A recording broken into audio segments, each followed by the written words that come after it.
So yeah, Poe is probably why many of us still dislike Europeans when you think about it.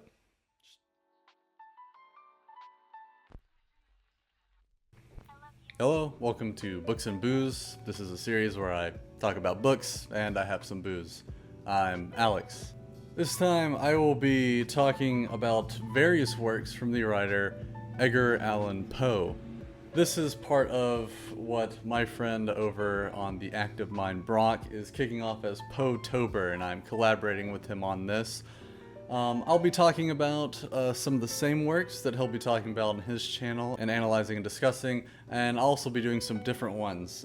He will also be doing some different ones, so please, once you're done here, go over to his channel to get a lot more Poe than I'm actually covering, and maybe get some different perspectives on the stuff that I'm talking about. I think viewers of my channel would really love what he's doing over there. He talks about literature of all different forms, especially Russian literature, which we've had a good little handful on this channel. But also he's getting into a little bit of sci-fi, but he's also very philosophically minded.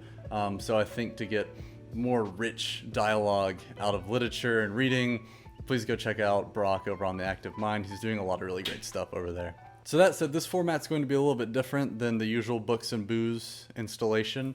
I'm going to go over the short stories that I read first, and then some poetry. I'm probably going to be talking kind of fast, just because I have a lot of ground to cover. And ultimately, I could get everything out of this complete tales and poems book that I've had from Poe that I stole from my wife when she was still my girlfriend, but hey, we came full circle, and the Poe book can be shared between us now. But also, I just wanted to encourage that, you know, despite when you get these little pretty books from like Barnes and Nobles and stuff, you can read these, and this was a great gift from my mother-in-law.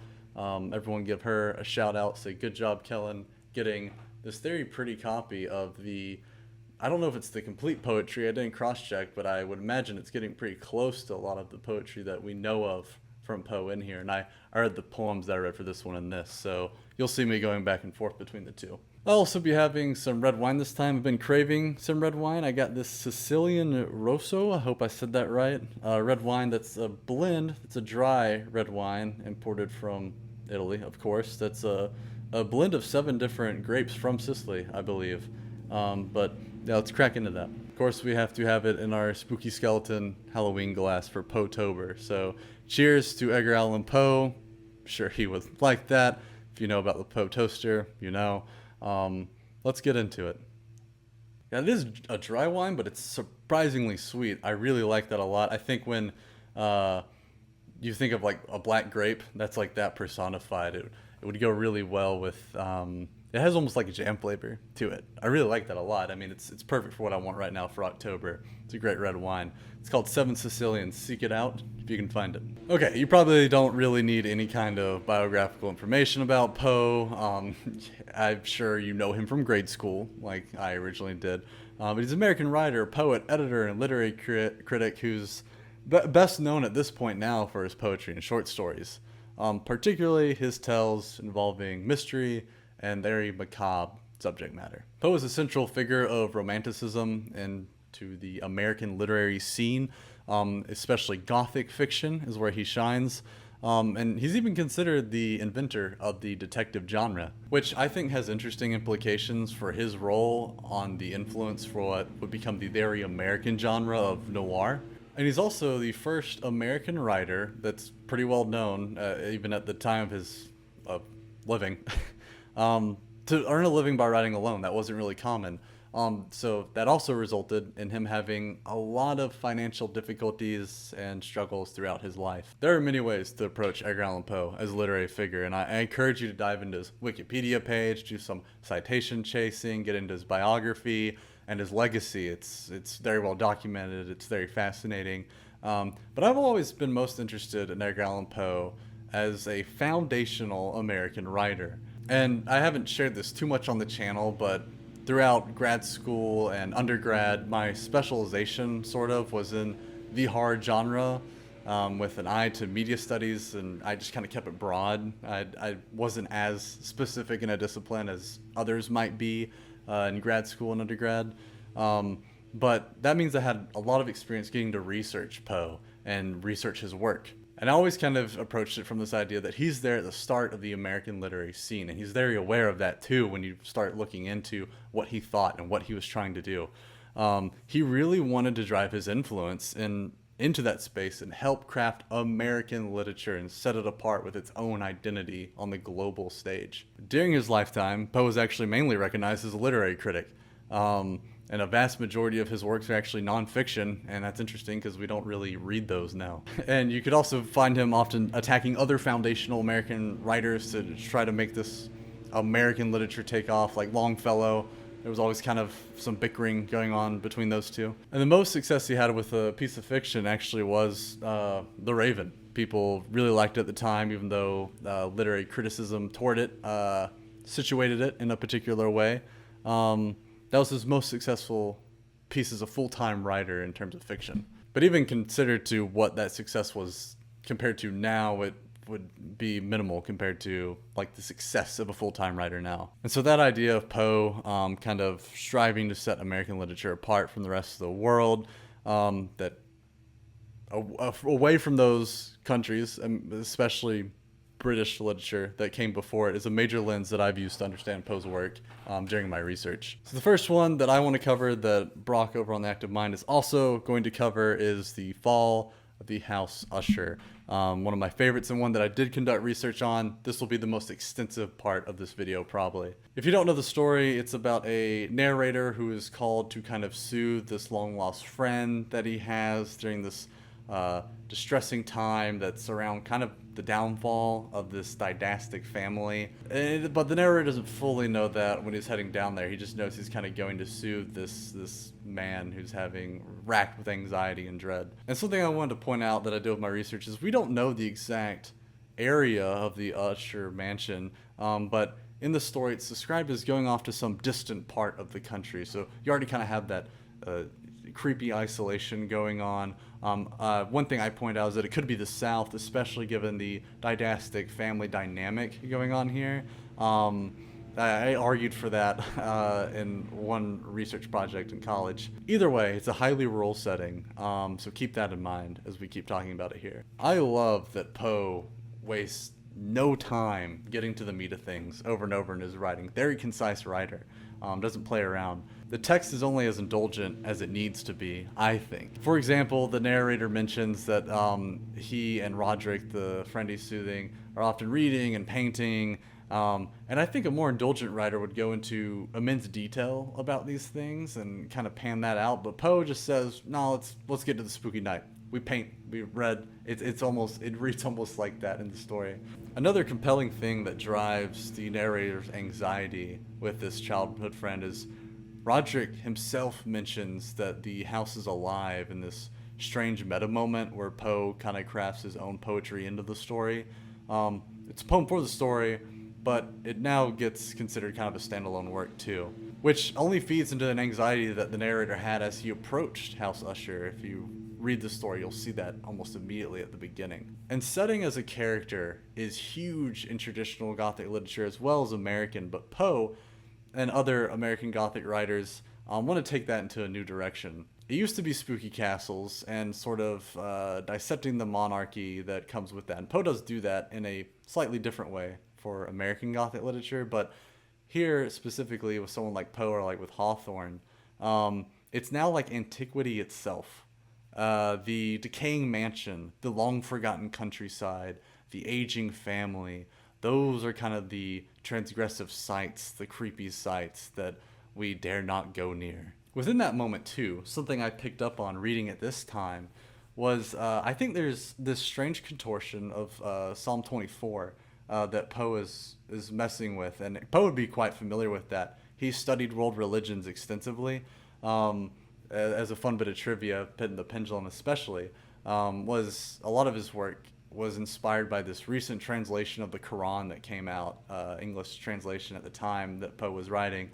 He pulled a lot of inspiration from that, so some fun trivia for you. But in Psalm 24, those green pastures, the cool streams that you're laid down in give way to now sorrow and evil things as you witness monarchy decay and glory fade to a dim memory in the haunted place, as Roderick reads it. It's a haunting poem that plays with I think, the Psalms imagery, but replaces the kingdom of heaven with earthly kingdoms, and it's kind of playing out what does that do. Poe's experimenting with that here, and I think it's rather effective, and it gives to this very alarming and sorrowful conclusion that is then almost like spoken in to House Usher from that moment forward. And one of the things that I think Poe is strongest with and that really shines in House Usher is his atmosphere. He's excellent at building atmosphere. And I want to emphasize that I think a lot of Poe's stories, House Usher included, come across as like nice and simple, very concise ideas,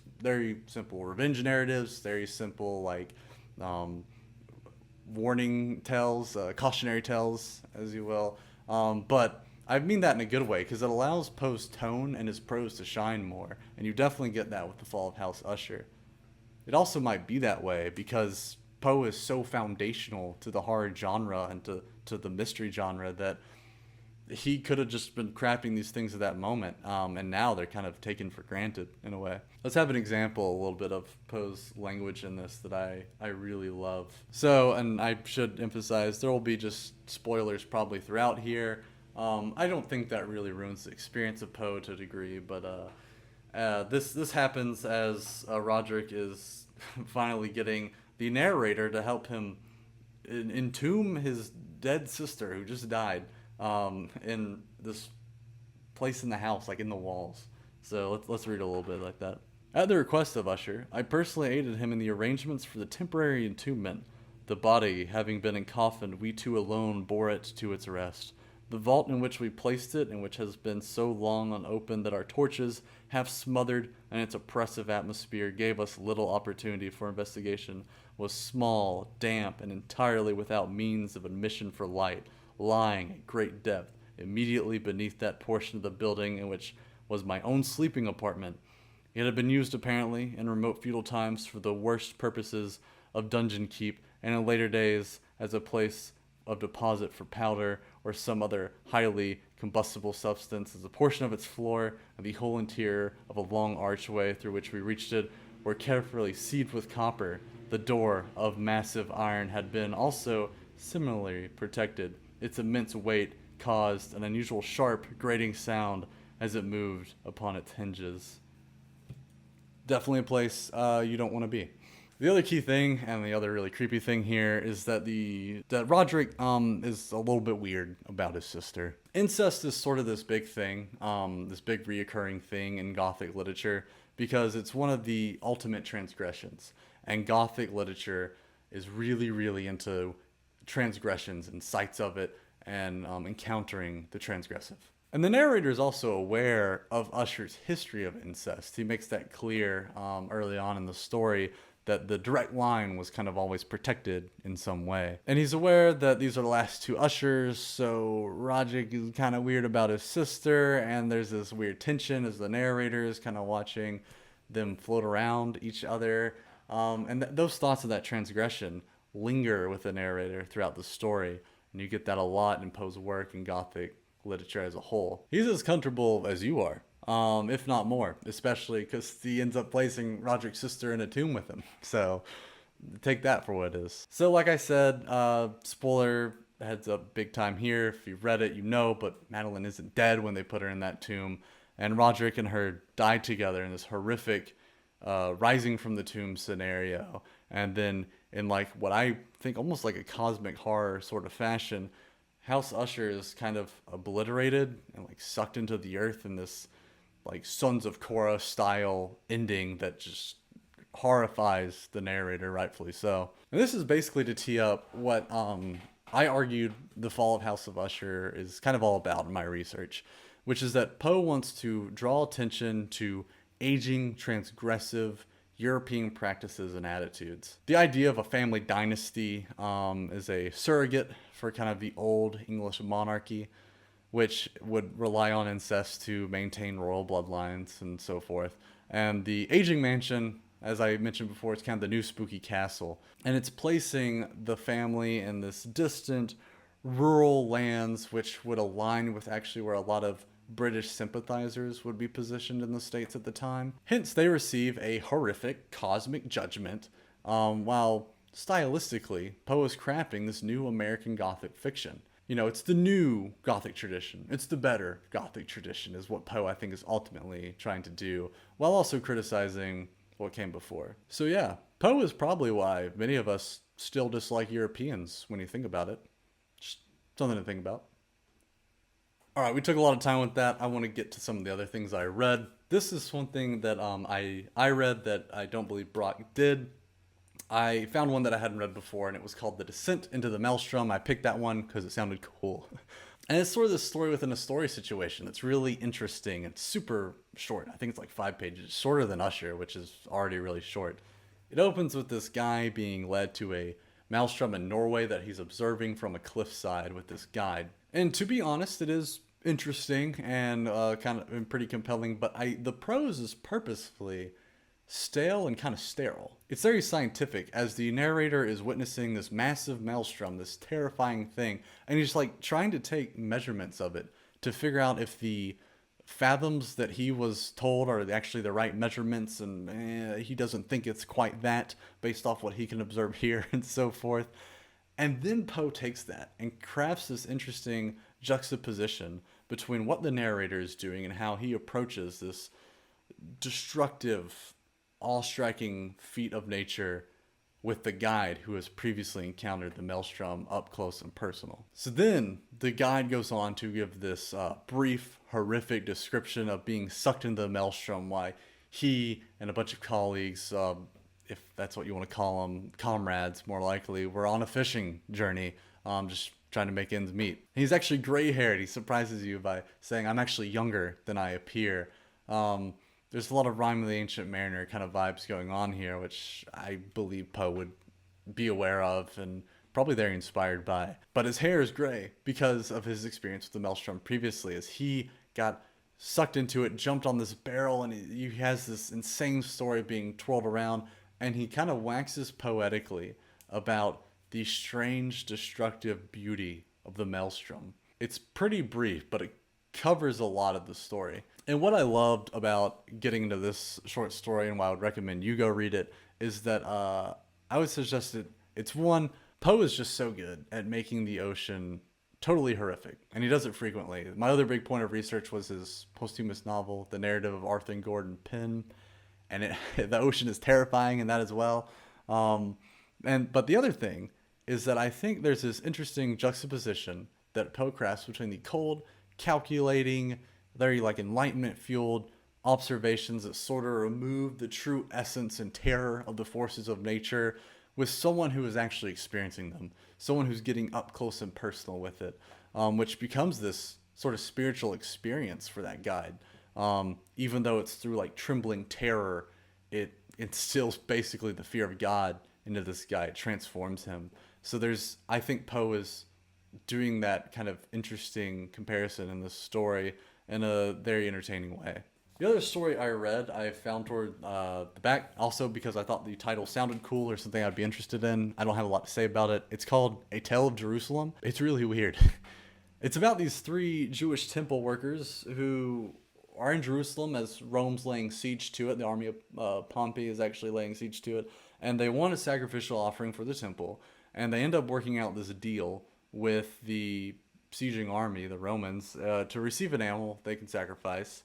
They lower this basket of money, and they're excited about what they think could be like a ram or a cow or whatever, and it ends up being a pig, which, if you know anything about Levitical law, they cannot sacrifice that. So the Romans like pull one on them, and then they like drop the pig and like kill some people or something. I don't know. It's like 3 pages long. I don't know what I think of this story. It's interesting. I'm guessing it's like supposed to be this parable about like misplacing your trust, I think. It was really weird and really short. I wasn't really going to mention it, but I read it, so I figured I would share it here. A Tale of Jerusalem. Yeah, I don't really know what I think about that one. So now I'm going to transition into the poetry. If you're less interested in that, you can bounce now. But I really encourage you to check out Poe's poetry as well. It's also highly narrative, very compelling. And of course, alongside with Brock, I reread The Raven this year. So I have to say, I think The Raven hits a bit harder as an adult, which I didn't really expect. I don't think as a teenager, reading The Raven in grade school, I could really get behind the eeriness of the situation, the eeriness of this bird, which many at the time of publication would see as an omen of some kind, or even like the setup. I mean, like, let me give an example here. This is after the narrator hears the tapping you might be familiar with at his door, and he looks outside. Deep into that darkness peering, long I stood there, wandering and fearing, doubting, dreaming dreams no mortal ever dared to dream before.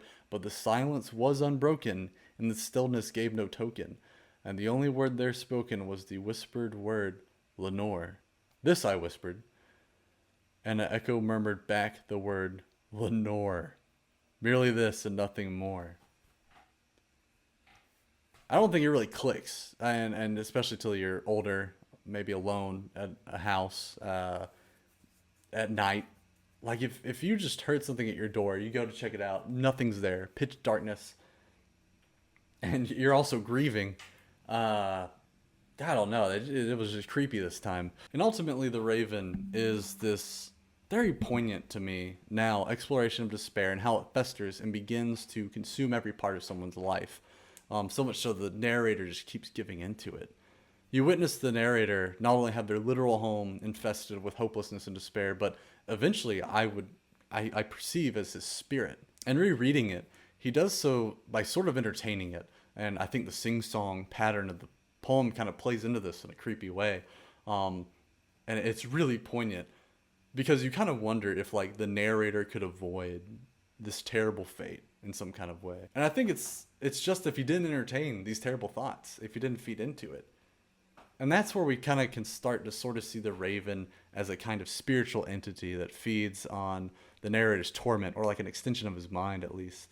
Either way, he could stop. I think I love this poem way more as an adult. I would certainly reread it in the future. I certainly am going to. It's one of my favorites. But maybe I'll do it next time outside on a cool, dark night with some red wine, just to freak myself out a little bit more. The other poem that I really got into this time around was one called The City in the Sea. And I read that again because I thought the title sounded cool, and it reminded me of BioShock. This is a poem that I would like to call absurdly badass. It's a personification of death, like capital D death. And death is personified in this city out in the middle of the sea that he looks down on and rules. It's far off into the Western Ocean, which is significant because that's where the sun goes and sets every night. The sun kind of dies there every night in a way. And it's built of these domes and spires, and it's compared to Babylon. It's magnificent. It makes sense that Death City is morbidly magnificent in a way, and Poe lingers with that in a very short poem. I think it's only like a page, if not two. And toward the end of it, he ends up, this red tide rises near the city, and it's the devil, and he's come to collect his due, and he's going to take the souls that death has held for him in the city to hell. And the last lines tell the reader that this place seems, in a sense, to kind of even be worse than hell itself, which is a freaky thought. The idea that true death, in a way, is more horrific than even having a place in hell. Because hell is known to be hell, but what is this place? What is the actual essence of death? And we can sneakily glorify it, because there's something glorious about the city. There's something awe-inspiring about the city. We often glorify death, but look where it leads. It's also quiet as hell approaches, and the city shifts so somberly for the devil's arrival. It makes no sound. It remains hidden, the way that I think glorifying death kind of stumbles people down into this way. I think Poe captured that so well in this poem. I'm just going to read that last stanza. It's so good. Below, a stir is in the air, the wave. There is a movement there, as if the towers had thrown aside and slightly sinking the dull tide, as if their tops had feebly given a void within the filmy heaven. The waves now have a redder glow, the hours are breathing faint and low, and when amid no earthly moans, down, down that town shall settle, hence hell rising from 1,000 thrones, shall do its reverence. So even hell is kind of reverent to the city of death in a way, because how does hell get there without death and true death? I think that's the thing that's so creepy about this poem, is like Poe is really trying to capture the essence of what that is.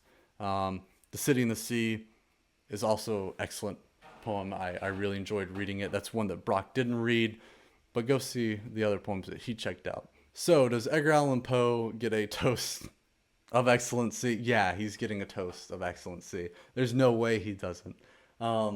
There are, I think, very few literary figures as influential, as strong as Edgar Allan Poe. Still to this day, I think a lot of people are still just kind of chasing to have as much influence as he did. And we're kind of still in his shadow. Like I said, so much of this is foundational to the horror genre, but in a way, it's also just foundational to American literature, the American identity, which is kind of the way that I've often viewed Poe. Someone who fought so hard to have that influence and couldn't really tell he was going to have it in his life, but he eventually did years and years later.